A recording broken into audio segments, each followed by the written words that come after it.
Chat पकड़ी गई है और इसकी कुछ वीडियो सामने आई है जो ये करती थी। इसके कुछ इनपुट्स मुझे नेपाल से मिले हैं, 2019 के इनपुट्स एक आई विटनेस के तौर पे मुझे नेपाल से प्राप्त हुए हैं, वो मैं भारत सरकार को देने जा रहा हूं और इसके बारे में कल या परसों को दोबारा प्रेस कॉन्फ्रेंस करके बताऊंगा कि नेपाल से इसके बारे में ताजा इनपुट क्या है।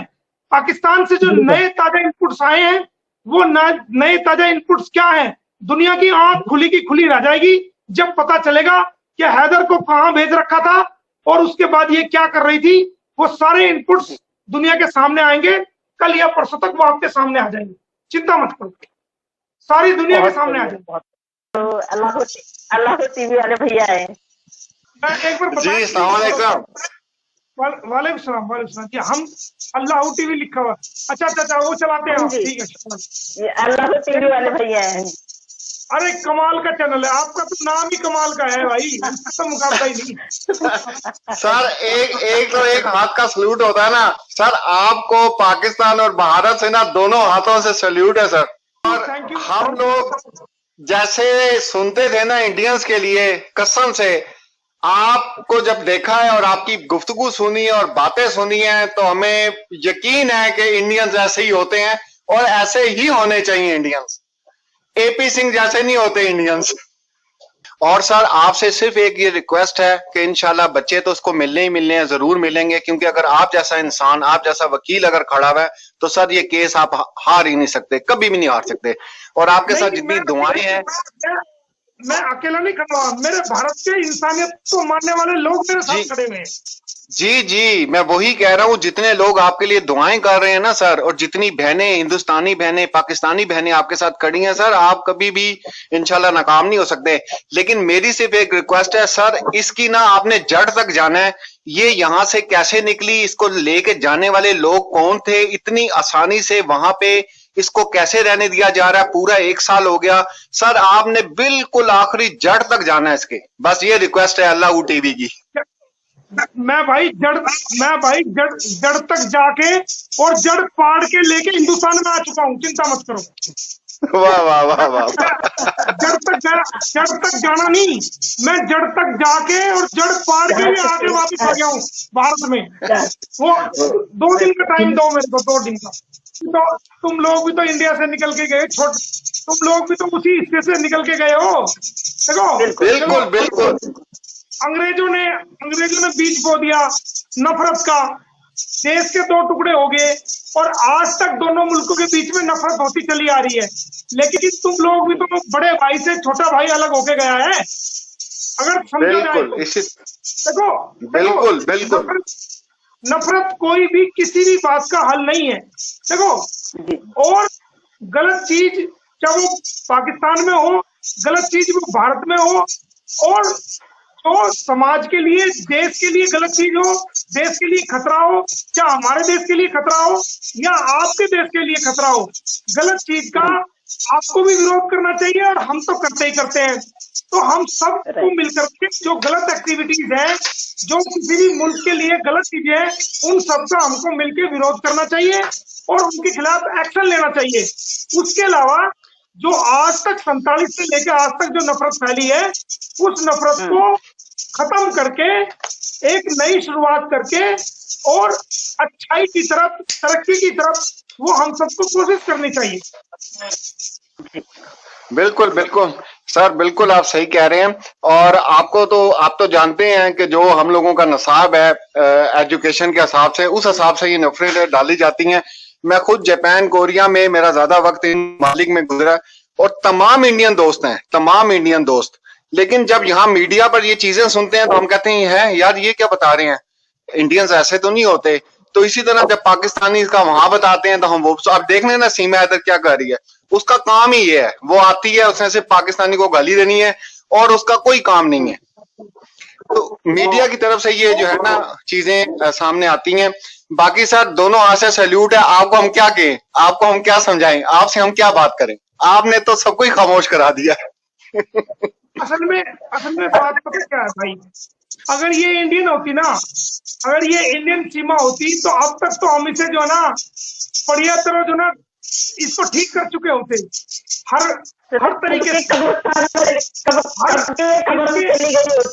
इसको जो हम किसी अच्छे से न्यूरोलॉजिस्ट को दिखाते और जहां जहां इसके दिमाग की नसें हिली हुई है उन सब का बेहतरीन इलाज करवा देते। लेकिन सवाल ये है कि जो इसकी नसें हिली हुई आई है वो आपके वहां से हिली हुई आई है।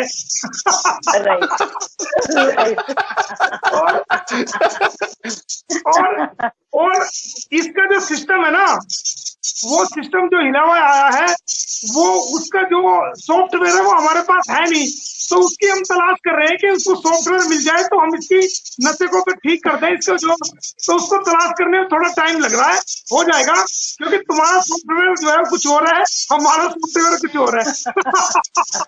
अच्छा, और मोमिन सर आप ये देखें कि जैसे ही गुलाम हैदर की साइड थोड़ी भारी होने लगती है तो फौरन भारतीय मीडिया आ जाता है सर, और ऐसे उसको देवी बना के पेश करता है कि जनाब पता नहीं इसके साथ क्या जुल्म ज्यादती हो गई और क्या हो गया। मतलब आप फिर देखें, आप ये इसको पूछता कोई नहीं था, लेकिन आप जब से एक्टिव हुए और आपने जब केस पे केस इन पे डाले हैं तो देखें आजकल इसके कितने इंटरव्यूज आ रहे हैं और किस तरह मासूम बन के बातें कर रही है। हाँ, लेकिन आपको एक बात कमाल की बता दूं, आपने देखा होगा कि जब से ये पहले दिन से पकड़ी गई है और जब से आई है, जो इंटरव्यू आने शुरू हुए आज तक ये जो पहले इंटरव्यू चलते थे वो इसके फेवर में चलते थे सब जी। जो ये क्या देती थी वो हदीस बन जाता था, लोग समझते थे कि हाँ ये सच बोल रही है, ये अपने आप को बड़ी विक्टिम दिखा रही थी, मुझे मारा जाता था, मुझे कूटा जाता था, मुझे खर्चा नहीं दिया जाता था, मुझे ये होता था, मुझे वो होता था, वहां लड़कियों को बेच देते हैं, वहां ये जुल्म करते हैं, वहां ये है वहां वो है। लेकिन मैंने लीगली सारे सबूत के साथ दुनिया के सामने इसको बेनकाब किया है कि ये देखिए ये इसके सबूत है।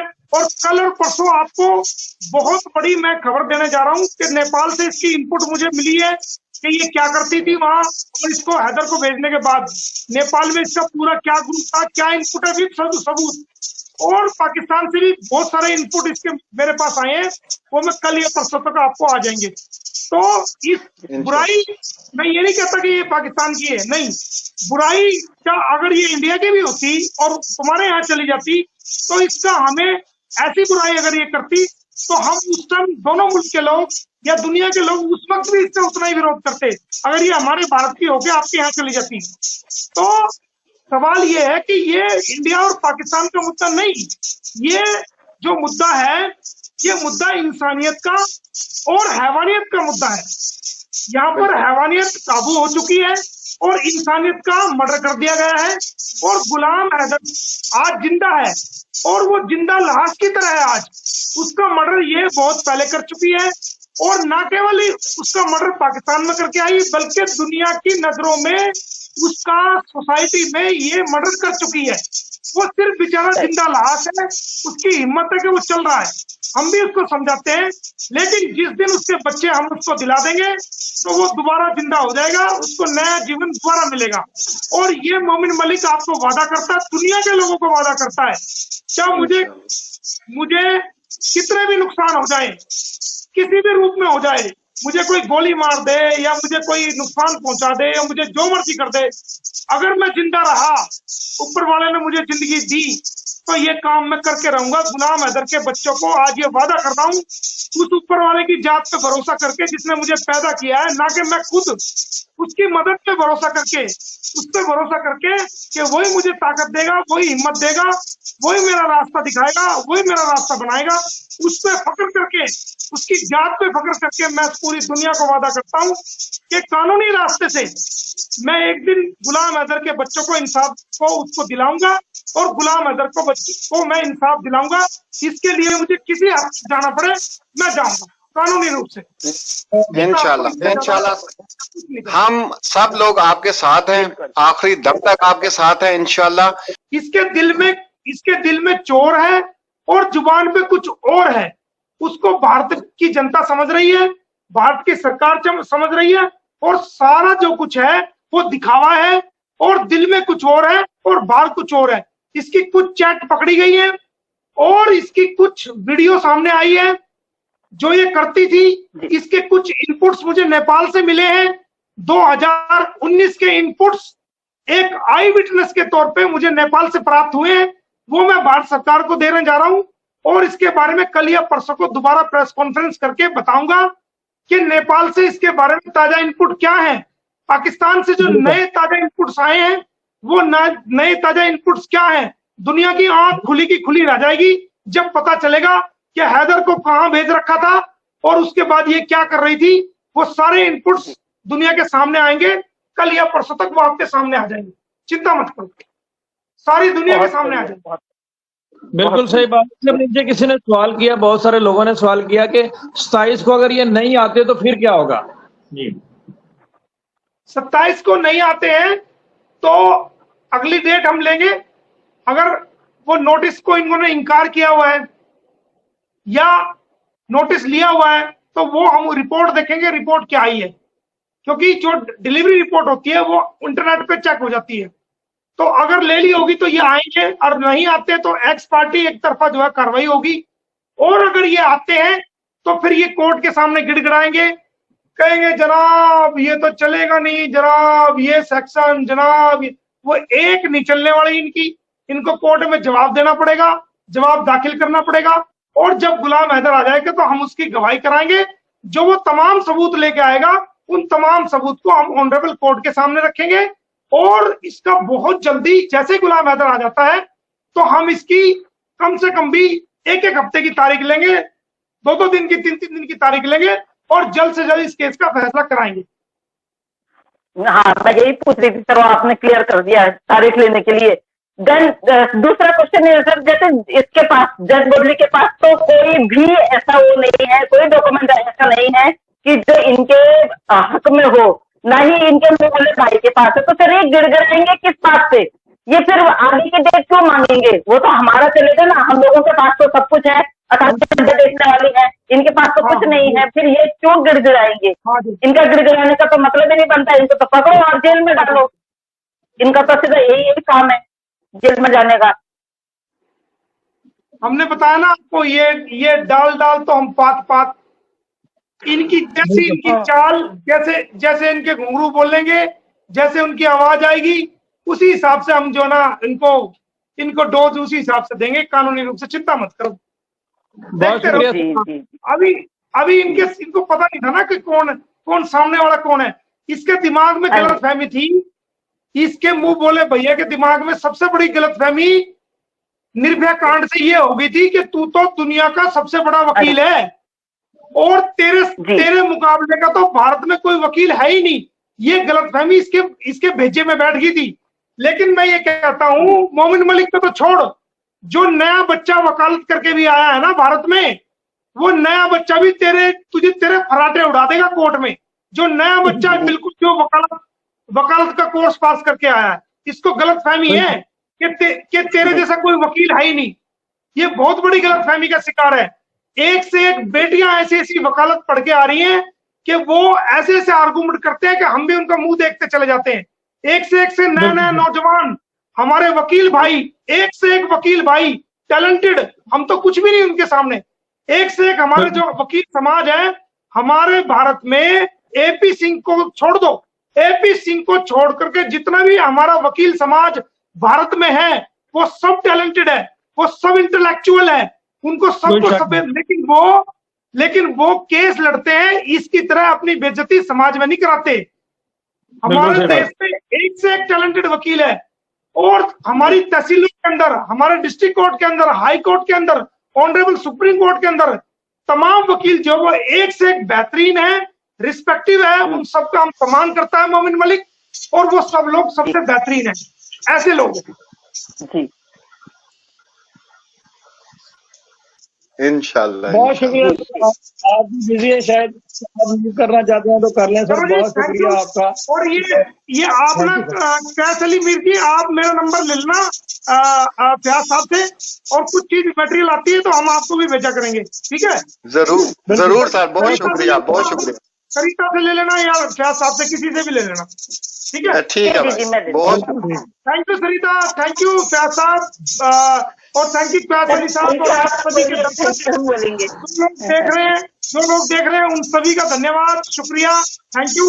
जो लोग बाद में आपको देखेंगे उन सबको भी सलाम, थैंक यू। और सबसे यही रिक्वेस्ट है कि भाई आपकी दुआएं मुझे चाहिए, आपकी दुआएं ही मेरी ताकत है। चाहे आप हिंदू हैं, मुसलमान हैं, सिख हैं, ईसाई हैं, अगर आप मंदिर में जाते हैं तो वहां मेरे लिए दुआ करें, मुझ मेरी ताकत बने। अगर आप मस्जिद में जाते हैं वहां मेरे लिए दुआ करें, मेरी ताकत बने। अगर आप गुरुद्वारे में जाते हैं वहां मेरे लिए अरदास करें, मेरी ताकत बने। अगर आप चर्च में जाते हैं तो वहां मेरे लिए दुआ करें और मेरी ताकत बने और मेरा साथ दें। और मेरे लिए इतना ही बहुत है, बाकी मुझे किसी चीज की जरूरत नहीं है, आपकी दुआओं की जरूरत है। बहुत बहुत धन्यवाद, थैंक यू, सलाम।